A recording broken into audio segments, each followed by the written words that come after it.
Welcome back to another episode of Destiny Lore and Theories. Today's episode will be part of a short series on the main factions of the Last City.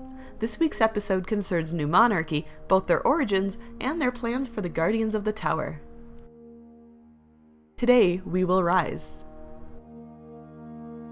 New Monarchy is a faction of the Last City built upon the belief that the Golden Age can be brought about once more through law and order, and all individuals working together. At their heart lie the 7 Tenets, a creed of which states the faction's desired goals. 1. To secure the city's walls and maintain its protection from the darkness. 2. To preserve basic rights and freedoms for each citizen. 3. To support the study of science within the city and salvage what remains of Golden Age technology beyond the city's walls. 4. To support the Guardians with all available technology. 5. To maintain peace within the city itself and hold responsible those who would disrupt that harmony. 6. To hold all city citizens to the highest standard of productivity and behavior. And 7. To eventually bring about the abolishment of the consensus by way of the consensus itself and transfer its power to a single sovereign ruler.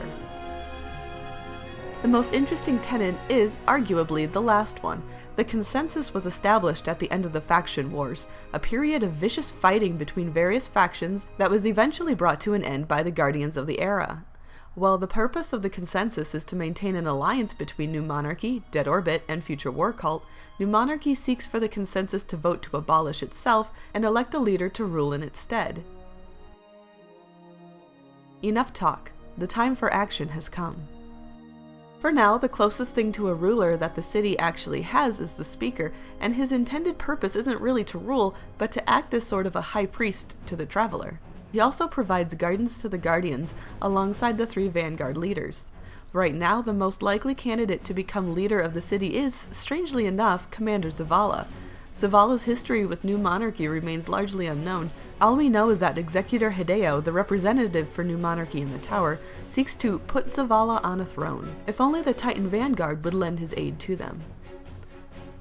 New Monarchy likely gets its name from a term used to characterize European rulers in the 15th century who created stable, centralized governments and unified their nations. Such examples of new monarchs are Charles VII of France and John I of Portugal.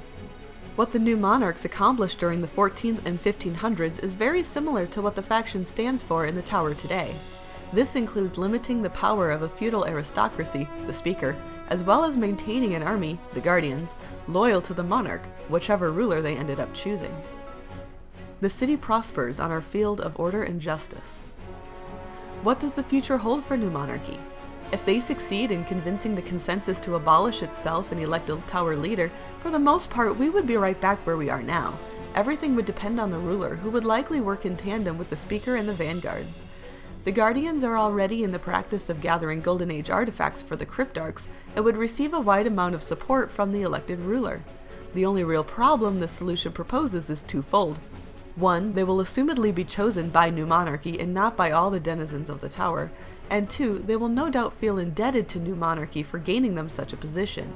This could lead to favor being given to New Monarchy members over those belonging to other factions or to no faction at all. Only time will really tell. Thank you for watching this week's episode of Destiny Lore and Theories. Be sure to tune in next week to hear about Dead Orbit and their plans for Guardians and life in the Tower.